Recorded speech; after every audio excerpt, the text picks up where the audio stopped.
Welcome back, everyone, to Heal Inside and Out. Maggie, I have two words: accountability and responsibility. And, and what do they truly mean as we go through our journeys? Accountability, while we heal, is important, and also as we continue to heal ongoing.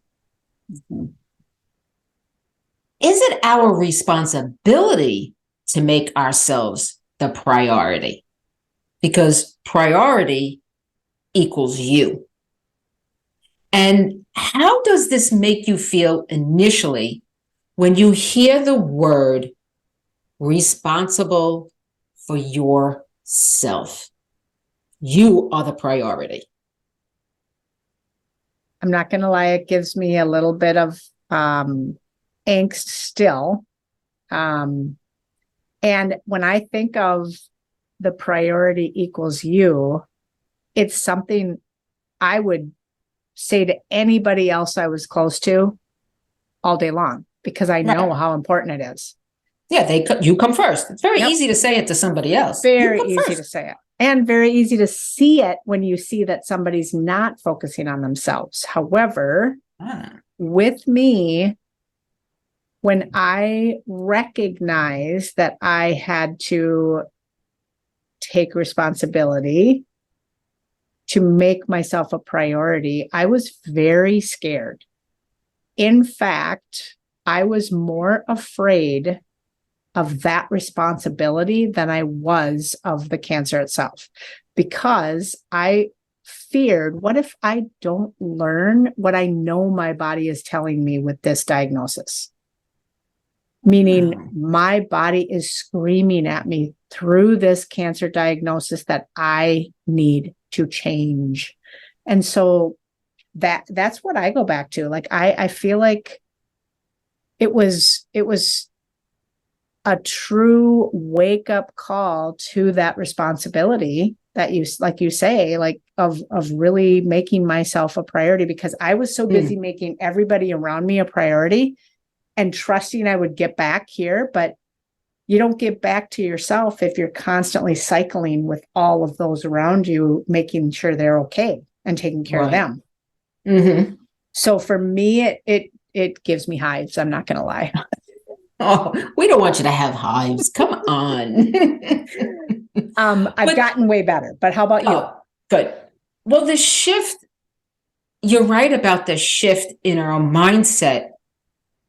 And I had to shift from, I'm in treatment mode. I am in, this is the doctor's plan. This is the surgical plan. It's ongoing. We have to really figure out what happens once we're done at that point. And what I mean by done is your treatments are over.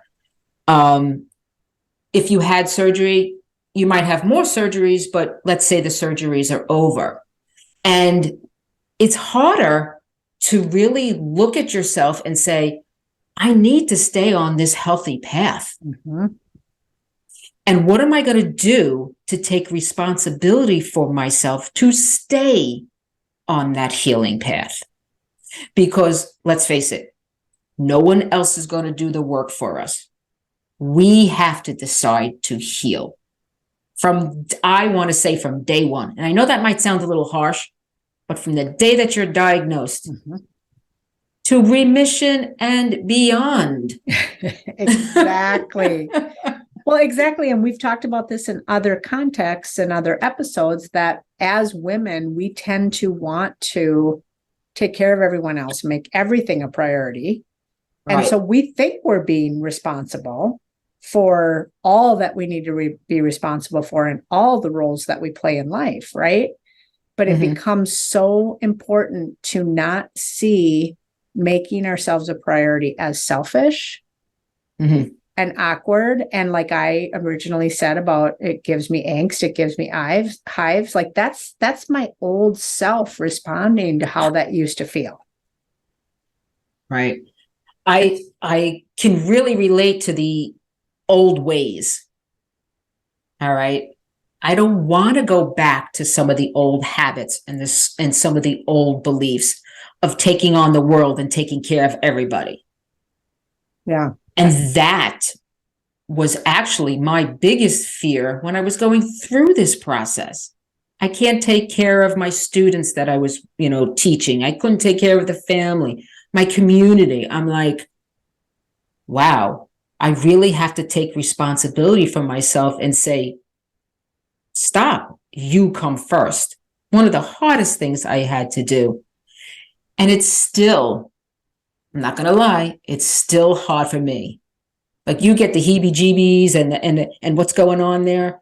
That is still very hard for me because I still want to jump back in to being that caregiver. And I can't. I have to set those healthy boundaries. I have to take me or myself to the point where, nope, I'm not taking a couple of steps backwards. I have been on this journey and moving forward in healing day by day. And I still am.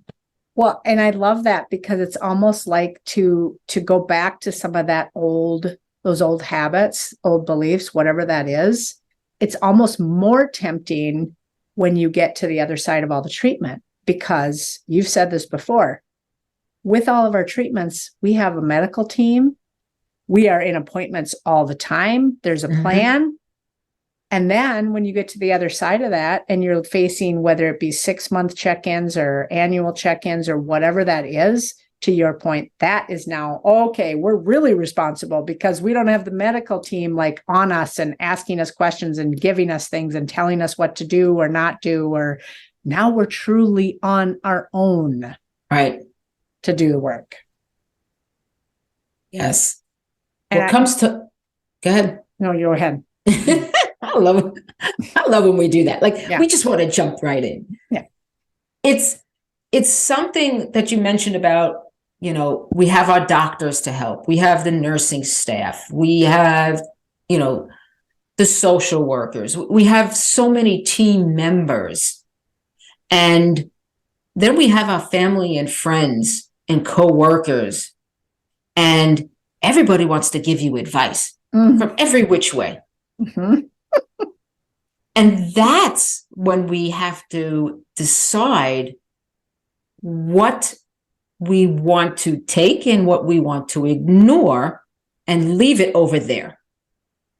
Yeah. And that is something that's difficult to do because you stand on your own 2 feet, you take responsibility for what you want, and you have to say it in a way that, let's face it, we don't want to offend anybody, and right. It makes this journey makes us stop and say, the time to heal is now, and I want to heal, and how am I going to heal, and what do I need to do to heal? And what does that look like today and this minute and whatever? I mean, because it evolves, right? Yes. And I love the point you brought up about the advice too, because we get on the other side of all the treatments and everything, and you still have your support network, those close to you, all of the people that are aware of what you've been through or are going through, or both. And what quickly happens is we're now, whether we're in remission or we're cancer-free, we're on the other side of the primary treatments. Then all of a sudden people are expecting we're back to normal. So there's almost more pressure to be back to normal. And so I feel like this whole responsibility piece even gets, moved up a notch there, because we're pushing back on some of that advice that is in the context of them seeing us as back to normal. Yes. If that makes sense. Yes, it makes perfect sense, because what came to mind was being able to say the word no. And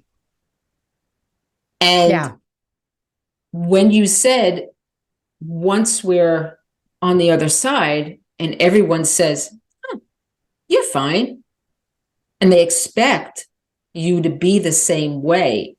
And you say the word no, because you're taking responsibility for yourself, that you're not going to allow people to just take over. Yeah. And whatever that looks like for somebody. Okay. And the first few times I did it, I got such looks from friends, family. What do you mean no? Yeah. No, it's the responsibility of setting those healthy boundaries. Mm-hmm. 100%. Because what you said there, what do you mean no? The Dina I know would be all over taking care of me in this moment or taking care of this situation. And in my case, it would be Maggie. The Maggie I know would be all over helping me fix this problem, or, getting this to me or that to me or whatever, or attending this for me. It's like, there are things that, to your point, those boundaries become so important because we are responsible to know now what we can, can't, want to, don't want to do in service of continuing that meaningful focus on our healing. Right. The other thing that comes to mind during this whole conversation and the entire journey is some of us might need someone in their life to hold them accountable, mm-hmm. to hold them responsible for their actions, or you might have a partner, a buddy, you invite them in to help with the support that you might need. That could be a number of different things. And the reason I like to talk about this is it's because I do this with my clients that are going through the journey, and they might want to set an intention or set a small goal for the week. And just let's say they want to go for a walk 3 times a week because they know movement is good for them, especially the women who are on certain medications that our joints hurt, and they know they have to move. And they say that they can commit, and this is the word, commit to 3 times a week. So what I do with them is sometimes I tell them to text me how many miles they did, whether it was a half a mile, 1 block, I don't care.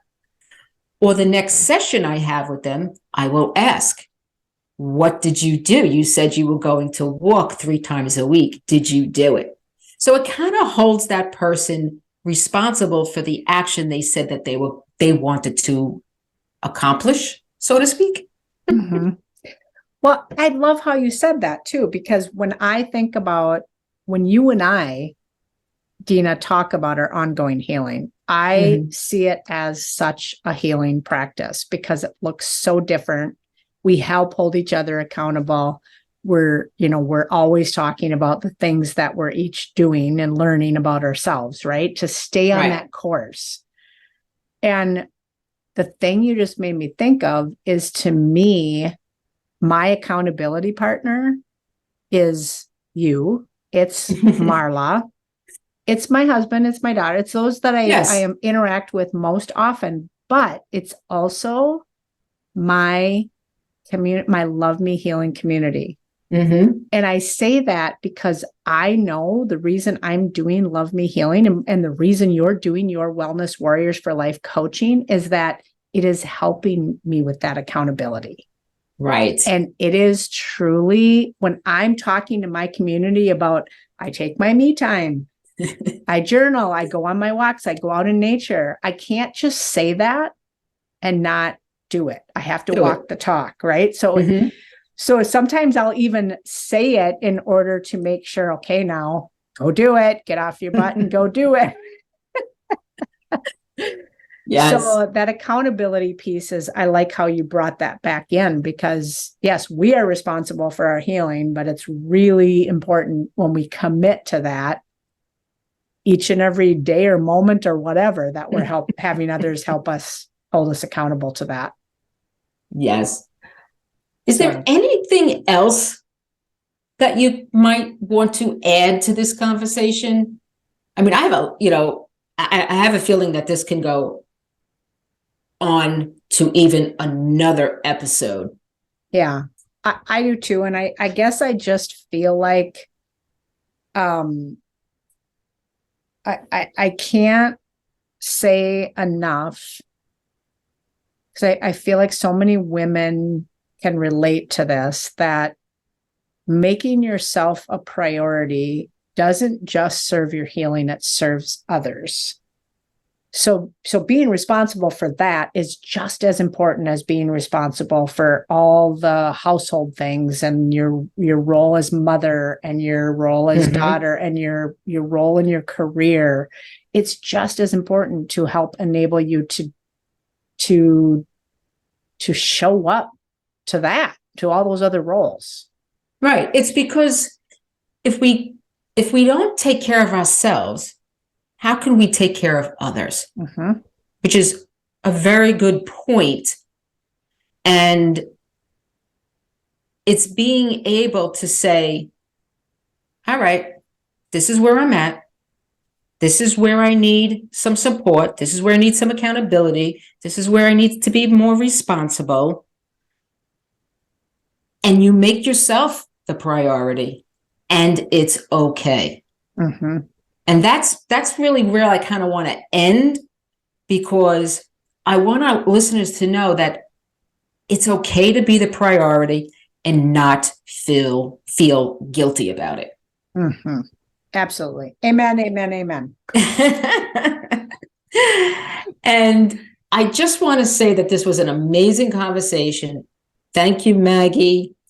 And we both say, because we both truly believe this, healing truly is inside and out. Absolutely. Thank you for joining us. We hope you found value in today's episode. And remember to share your real and raw insights with us by going to healinsideandout.com, where you can also find additional information and resources.